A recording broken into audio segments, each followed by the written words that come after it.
Good morning বন্ধুরা। আজ সুপর্ণার রান্নাঘরে জলখাবারে হচ্ছে চিড়ের পোলাও। আজ কিন্তু সুপর্ণা রাঁধুনি নয়, সে আজ শিক্ষার্থী। কার কাছে শিখছে বলুন তো? তিনি আর কেউ না, আমার শাশুড়ি মা। একটু অন্যরকমভাবে উনি চিড়ের পোলাওটা করেন, আমি শিখছি সেটাই। এই যে ইনি আমার শাশুড়ি মা, আমি ছবিতে দেখিয়ে দিচ্ছি আপনাদের, পরিচয়টাও হয়ে গেল। চিড়েটাকে সামান্য একটু কড়াই গরম হয়ে গেলে কাঁচা চিড়েটাকে নেড়ে নেব, মানে ওই যেটাকে বলা হয় টেলে নেওয়া, অতটা নয়, একটু নাড়াচাড়া করে একটা পাত্রে সরিয়ে রাখবো। আর উপকরণ হিসাবে নিয়ে নিয়েছি পেঁয়াজ কুচি, আদা কুচি, কাঁচা বাদাম, তেজপাতা, কাঁচা কাঁচা লঙ্কা কুচি, আর অন্য কিছু যেমন ডিম টিম দেওয়া যায়, কিন্তু আমার শাশুড়িমা ডিম খান না বলে তাই ডিমটা বাদ দিয়েই আমরা করছি। আমি করছি না, শাশুড়িমাই করছেন, আমি শিখছি। কড়াই গরম হয়ে গেলে এই রান্নাটা কিন্তু সর্ষের তেলে করলেন। সর্ষের তেল গরম হওয়া পর্যন্ত অপেক্ষা করতে হবে। সর্ষের তেলটা গরম হয়ে গেলে পরে আমরা একে একে মশলাগুলো শাশুড়িমা দিয়ে দেবেন।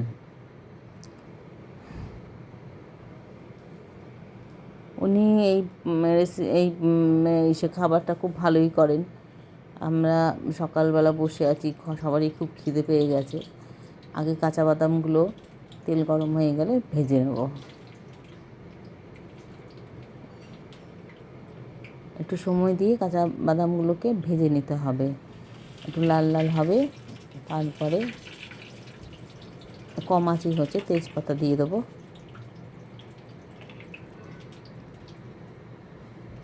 বাদামটা একটু নেড়ে চেড়ে দেওয়ার পরে বাদামটা যখন হয়ে আসবে তখন সেই সময় দেব অন্যান্য মশলাগুলো। এদিকে চিড়েটার মধ্যে যে চিড়েটা রয়েছে ওটার মধ্যে আমি মেখে নেব। আমি করছি না, করছে শাশুড়ি মা। ওটার মধ্যে শাশুড়ি মা মেখে নিলেন নুন, সামান্য একটু নুন আর হলুদ গুঁড়ো আর চিনি। এটাকে ভালো করে হাত দিয়ে মাখিয়ে নিতে হবে। মা পারছেন না, মানে আসলে সবার খিদে পেয়ে গেছে, তাড়াহুড়ো করে পারছেন না। অনেক দিন উনি অভ্যাসের বাইরে, আমি একটু হাত লাগিয়ে দিলাম। কেননা ক্যামেরা ধরে আমি রান্নাঘরেই রয়েছি, তাই আমি একটু হাত লাগিয়ে দিলাম। দেখতে পাচ্ছি চোখের সামনে। চিড়েগুলোর মধ্যে আমি একটু নুন আর হলুদের গুঁড়ো মাখিয়ে নিলাম। কড়াইতে ততক্ষণে হয়ে গেছে, বাদাম দিয়েছিলাম, বাদাম ভাজা হয়ে গেছিলো। এবার পেঁয়াজটা দিয়ে দিচ্ছি আমি এবার দিচ্ছি পেঁয়াজ। তারপরে দিয়ে দেবো একটু ফুটলে পরে কাঁচা লঙ্কা এবং আদা কুচি। পেঁয়াজগুলোকে যে একটুখানি খুলে খুলে দিচ্ছি খুন্তির সাহায্যে। খুব বেশি ভাজবো না।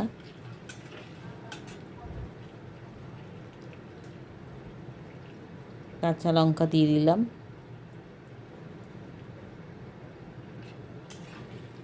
এবার এটা একটু হতে দেব, তারপর দেব আদা কুচি।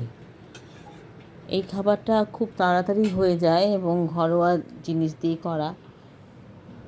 ওই চিড়েটার মধ্যে যে নুন আর হলুদ মাখিয়ে রেখেছিলাম, এটার মধ্যে একটু 3-4 চামচের মতো চিনি দিয়ে দিচ্ছি। পরিমাণ মতন দিতে হবে, আমরা 4 জনের আন্দাজে করছি বলে তার জন্য 4 চামচ চিনি দিলাম 250 চিড়েতে।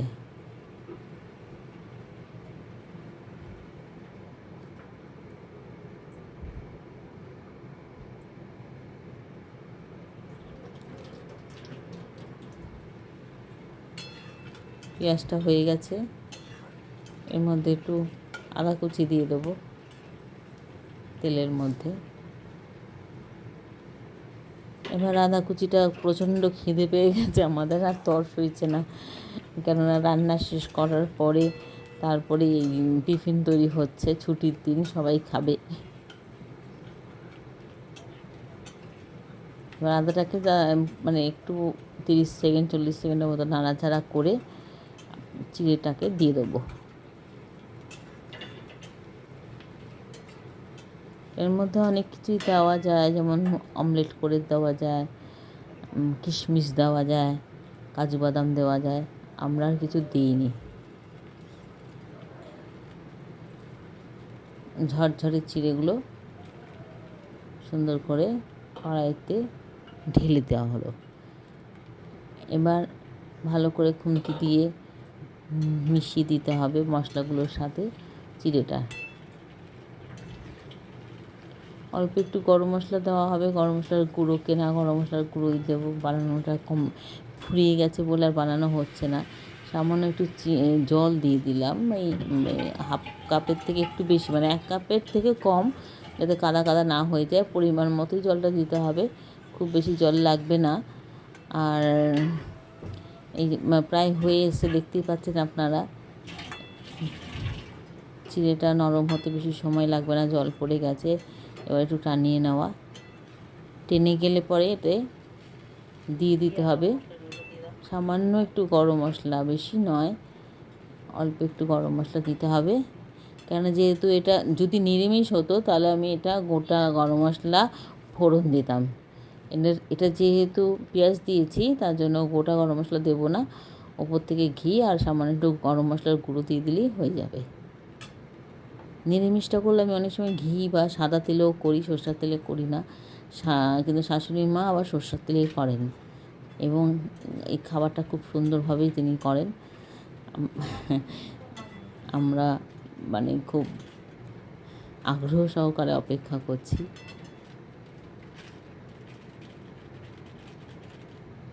গরম গরম পরিবেশন করে দেওয়া হবে। হয়ে গেছে। গরম মশলা গুঁড়ো শাশুড়ি মা ঝাঁকিয়ে ঝাঁকিয়ে প্যাকেট থেকে বের করে দিচ্ছেন, আর আমি একটু পাশ দিয়ে নেড়ে দিচ্ছি। আছে গরম মশলা,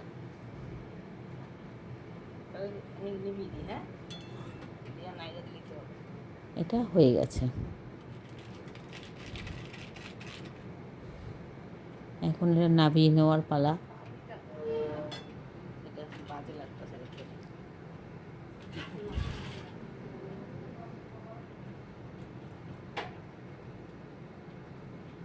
একটু হাসি মুখ দাও, হাসি মুখে নাড়া দাও, নাড়ু হাসি। হ্যাঁ, না না, তোমারটাই বলবো যে শাশুড়ি মা আমি করছি, যে এটা বলবো না, কিন্তু মুখে আমি বলবো। হাসি মুখ দাও, হাসো, হাসি বলেই গেছে না। শাশুড়ি মার মুখটা দেখিয়ে দিলাম, উনি কমপ্লিট করলেন পুরো ডিশটা।